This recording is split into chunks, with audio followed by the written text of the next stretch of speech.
Deogarh degree college रे youth for nature seminar कार्यक्रम अनुष्ठित हो जाइछि।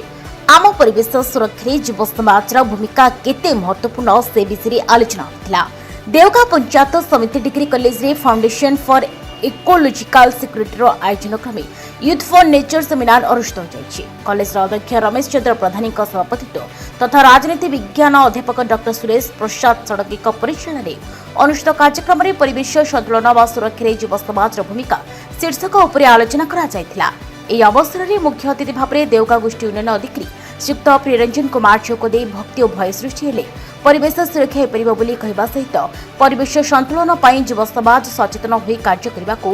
ଆହ୍ୱାନ ଦେଇଥିଲେ। ଆଜି ଅଦ୍ୟ ଦିନ ଆମର ଯେଉଁ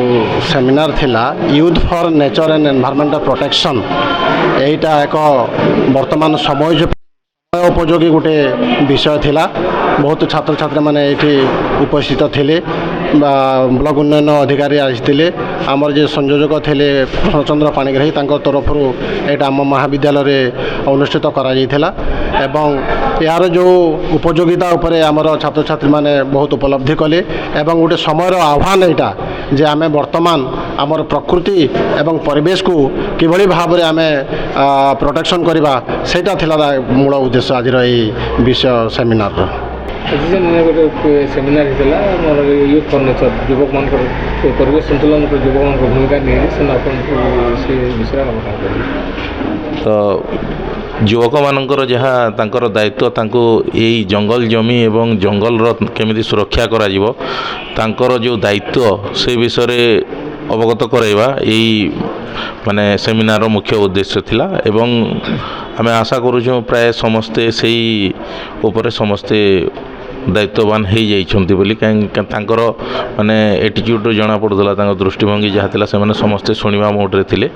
आ प्राय समस्ते पॉजिटिवली से जिनसटा को ग्रहण करुथिले। वर्तमान हमर माटी नष्ट हो जाउछि, माटी रो पोषक तत्व हराई गला माटी से ऑर्गेनिक फार्मिंग जन आपनकर बंचे नेचुरल फार्मिंग से ऊपर युवक मान पर की भूमिका रखा।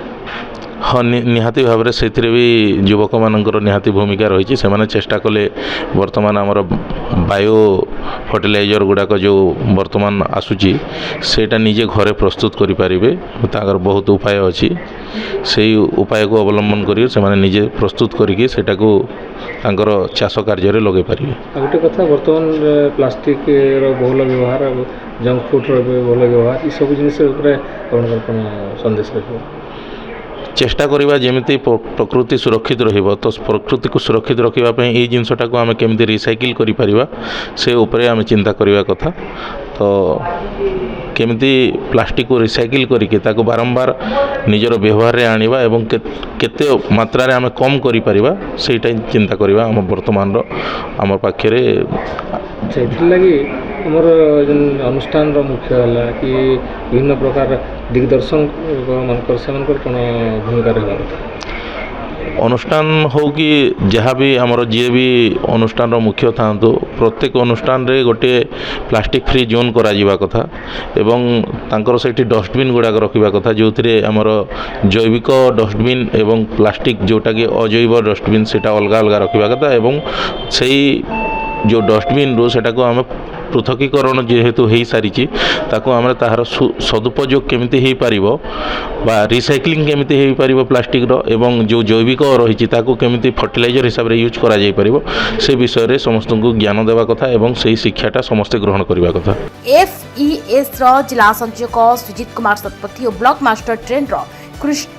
FES रो जिला संयोजक सुजित कुमार सतपथी और block master trainer Krishna Prasad Panigrahi जोगदे जैविक पद्धति कृषि विभिन्न उपादेयता तथा जैविक सार वर्क प्रस्तुति विषय में धारणा प्रदान करते। परिशेष में संस्कृत अध्यापक अशेष कुमार पंडा धन्यवाद अर्पण करते। कार्यक्रम में कॉलेज सहस्राधिक छात्र छात्री उपस्थित थे। बलांगीर चीफ सुंदर गोरहरी रिपोर्ट ओडिशा हलचल।